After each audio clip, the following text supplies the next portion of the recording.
Okay, so you finished. You're saying about the when they pass the other dinner. So what happens is they matter people to go to Arkois. So there are dozens of cases that went to Arkois because people refused to go to this sham Besdin, and it's making a lot of trouble in a lot of communities, So including what's Paris. the way around it? You have to go to a din Torah. Listen, this chassid may not want to go to a din Torah. They speak highly of people who avoided a din Torah to settle things. Sometimes you could settle things. By pshara, you mean, or Between people, can settle things. They can go to other businessmen to settle things. Sometimes it's better than a din Torah. You mentioned the idea of a pshara. A pshara is when people come to a bezdin. So in the Gemara's times, the Gemara, the dayin would ask them, the dayin bezdin would ask them, do you want a pshara or do you want din?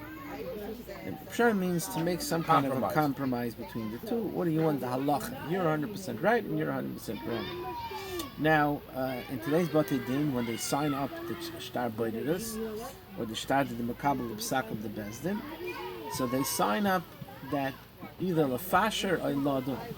So they're giving the Bezdin the decision, the choice. Now, Pshara is not so stama thing that the Bezdin just does, split it, Dayana Chatzatzta, that just split it in half. The Pshara has to be cut of Ladin. So, what does it mean, cut of Ladin? For example, we know there's a din amoida mixes chay v'shvur. Then there's a shvuas heses, but even for a clay for hakel. But there are dinei shvur. Now today, Bati Din do not do shvuas. This goes back already hundreds of years that Bati Din avoided to do a shvur. Certain people certainly avoided to do shvur. That goes back a shvuas hundreds of years. But even Bati Din didn't want to do a shvuas. Today, it's unheard of that a bezdin would make somebody do a shvur. But on the other hand, if the other party is chayiv shvua, that shows that there's a certain amount of guilt and of certainly responsibility if they're mechuyev shvua, and certainly a shvua deraisa. You have an eidechad, or you have mixes in the lamdish Sfarim. There's an Sivus, and others say, well, by a shvua there's really also a chi of money. If Eid Echad says a person owes money, so to a certain degree he's mechuyev to pay that money. The only thing is shvua makes a pater for money. So there is a certain weight that if someone's chayav shvua, there's a certain assumption of responsibility that he has more than the other guy. But on the other hand, the bez is not going to make him swear. So let's say Reuven says, you owe me $1,000, and he has one witness, and Shimon says, I don't owe you anything. So if he swears, he'll be potter. Now if he doesn't swear, he can say, I'm ready to swear. The bezin doesn't let me swear. You want me to pay? So such situations, the Bati Din, this goes back already, a decision made hundreds of years ago, is they'll say, okay, the thing is, the debt is for $1,000. There's an eidech they owe $1,000, really, mechuyev shvua, but we're not going to make you make a shvua, so you should pay a third. The pshara is a third, usually. Why a third?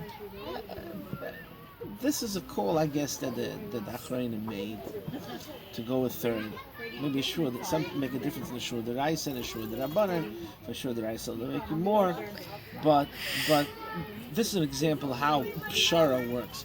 But it's also in everything. I'm just giving you as an illustration that a pshara karav ladin means that the bezdin is going to look at what the din is, and then since there's issues over here, sometimes it's because it's unclear, the position of both parties is not clear, neither of them gave solid proof, so they're going to try to even out the differences between the two. Let me ask you. You mentioned one thing that we don't do. You said shavua, and let's talk about some of the other things we don't do. I know atifa. The Shulchan Aruch speaks about the Dayanim speak about tifo. We don't do today, correct? Well, I think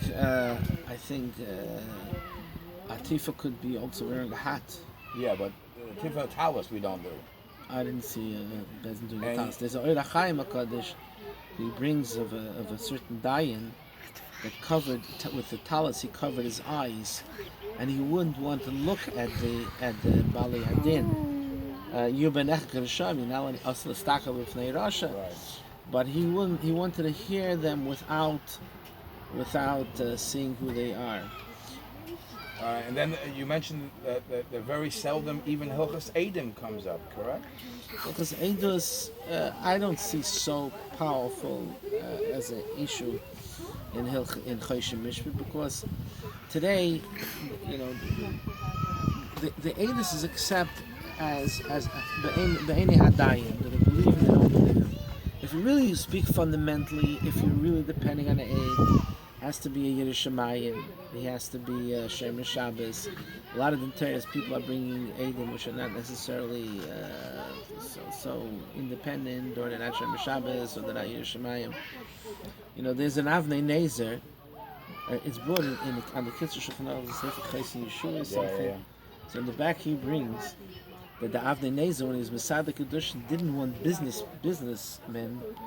businessman to be Eidus. He says because the businessman, since he's doing business, in one way or another, he could be doing things that are not 100% kosher for Choshen Mishpat, and therefore he's passing the Eidus, Eid Chamas, he may be cheating somebody, even not necessarily knowing about it, or there's issues of ribis and so on. And so therefore he would want a Klei Kodesh to be Eidi Kedushin. You have to be anyways a new do tshuva, new the Eidos. The Eidos, people don't know Well, it that. doesn't say that, but in Hilchas Kedushin it doesn't say that Eidim have to do tshuva. Mahar b'tshuva. It doesn't say that, but in Gittin they do that. You want to be By Chalitza. the person holding the camera is Ansi over. You want to be Messiah with a bracha for the Talmidim, So I want to wish the Talmidim, whoever they are, now, forever. yeah, bracha v'atzlacha. It's very important. Limud Choshen Mishpat, and they should learn it taka in all its depth, and also liba the hilchasa, halichas olam loy.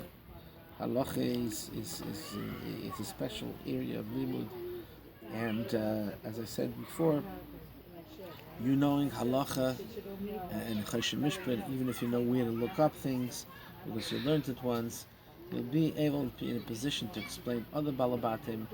If you become a balabas, how it works, and if you become a rav, how that works, and help people who are going through B'nai Torah in every way and form. Yeshikoyach. Thank you.